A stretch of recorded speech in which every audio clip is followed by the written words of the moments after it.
Hello guys, আর mobile হসপিটালে সকলকে স্বাগত জানাচ্ছি। আজকে হেডফোন রিপেয়ারিং এর বিষয়টা নিয়ে একটু দেখাবো। ইয়ার নেক ব্যান্ড, হ্যাঁ, নেক ব্যান্ডগুলো অনেক সময় কি হয় যে এই যে একটু নাড়া দিলেই বাজে, আবার বাজে না, মানে একটু নাড়াচাড়া করলে বাজে আবার বাজে না, এইরকম বিষয়গুলো দাঁড়ায়। তো এই প্রবলেমগুলো ম্যাক্সিমাম হেডফোনের সমস্যা দেখা দিচ্ছে। তো এই নেক ব্যান্ডগুলোকে কিভাবে রিপেয়ার করতে হয় সেটা আজকে দেখাবো। হ্যাঁ, নেকব্যান্ডের মূলত যে প্রবলেমটা হয়, তারের গোড়াতে বারবার টানাটানি করতে গিয়ে ওই তারটা ভেতর থেকে যে কেবিল থাকে, কেবিল দুটো কেটে যায়। হ্যাঁ, তো ওপরের কেবিলটা দেখে ঠিক মনে হয় যে কাটেনি, কিন্তু অ্যাকচুয়ালি প্রবলেমটা হয় কেটে যায়। তাহলে সেক্ষেত্রে আমরা কি করব দেখো, এটাকে আমাকে হেডফোনটা খুলে নিতে হবে। যে কেবিলটা ধরো নড়ালে বাজছে, মানে যেটাতে সমস্যা, লেফট কিংবা রাইট যেটারই প্রবলেম হয় সেটাতে, যেমন এভাবে নড়ালে যেটা বাজে সেটা কি হয়, এই গোড়াতে যে জায়গাটা থাকে এই জায়গাটা কেটে যায়। সেক্ষেত্রে আমরা কি করব, আমাদের যে যদি বামেরটা কাটে তাহলে বামেরটা আমরা খুলে নেব। হ্যাঁ, এই যে স্পিকারের যে তারটা থাকে এই তারেরটা লাইনটা খুলে নিলাম। খুলে নেওয়ার পরে এখানে একটা গিট দেওয়া থাকে। হ্যাঁ, গিটটাকে আমরা একটু খুলে নিব। হ্যাঁ, তো খুলে নেওয়ার পরে এই গিটের গোড়াটাতে সাধারণত আমাদের কাটে। এ দেখো টান দিলাম, এ দেখো ছিঁড়ে গেল।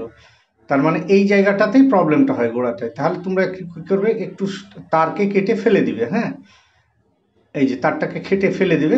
কেটে ফেলে দেওয়ার পরে মিডলে যে দুটো তার থাকে নেগেটিভ পজিটিভের স্পিকারের লাইনের, সেই তার দুটোকে আমরা ছিলে বের করে নেব। হ্যাঁ, বের করার পরে আমরা সেই তার দুটোকে মাথাটাকে সোল্ডারিং করে আমরা যে ঠিক জায়গা মতো লাগিয়ে দেবো।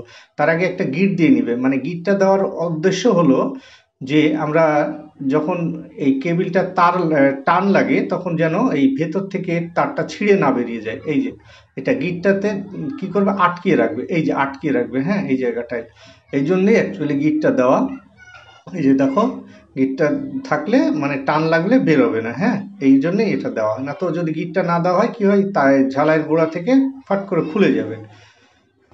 তো অ্যাকচুয়ালি যাদের এই প্রবলেমটা হবে তারা কি করবে, সামান্য একটু যে তারটা আছে মাথাটাকে একটু কেটে বাদ দিয়ে দিবে, ইঞ্চি খানিক, 1 ইঞ্চি মতো কেটে বাদ দিয়ে দিবে। বাদ দিয়ে আবার মাথা দুটোকে কেটে আবার লাগিয়ে দিলেই আবার ঠিকঠাক কাজ করতে থাকবে। অনেকেই নেক ব্যান্ডগুলো যাদের এই প্রবলেম হচ্ছে তারা বাদ দিয়ে দিচ্ছে, কিন্তু আসলে এটা ঠিক করা যায়। যাদের এই প্রবলেমগুলো হবে টেকনিশিয়ানের কাছে গিয়ে বলবে যে এটা কেটে একটু বাদ দিয়ে আবার লাগিয়ে দিতে, সেক্ষেত্রে সহজেই সমস্যাটার সমাধান হয়ে যাবে। হ্যাঁ, তো এটা আর চেঞ্জ করার দরকার হবে না। তো এইভাবেই খুব সহজেই আমাদের হেডফোনটা রিপেয়ার করা যায়।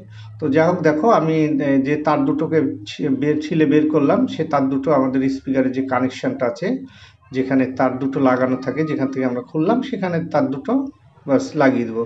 জাস্ট একটু কেবিলটাকে কেটে একটু ইঞ্চি খানিক বাদ করে দিবে, তাহলে এই প্রবলেমটা সলভ হয়ে যায়।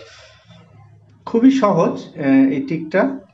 যারা জানো ঠিক আছে, আর যারা না জানো তারা তো এভাবে কাজটা করলেই সহজেই খুব সমাধানটা হয়ে যাবে।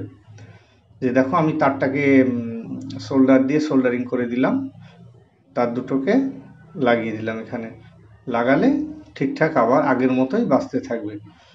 মানে তারটা কেবিলগুলো খুব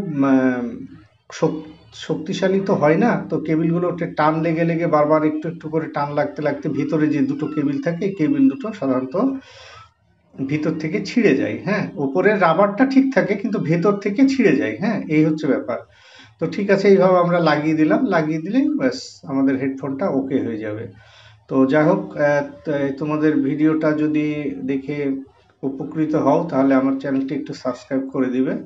আর মোবাইল হসপিটালের পক্ষ থেকে সবাইকে স্বাগত, মানে আবার ধন্যবাদ জানাচ্ছি আমার ভিডিওটি দেখার জন্য। খুব সহজেই এই কাজটা সমাধান করা যায়, তোমাদেরকে দেখালাম। সবাইকে এই ভিডিওটি দেখার জন্য অসংখ্য ধন্যবাদ জানাচ্ছি।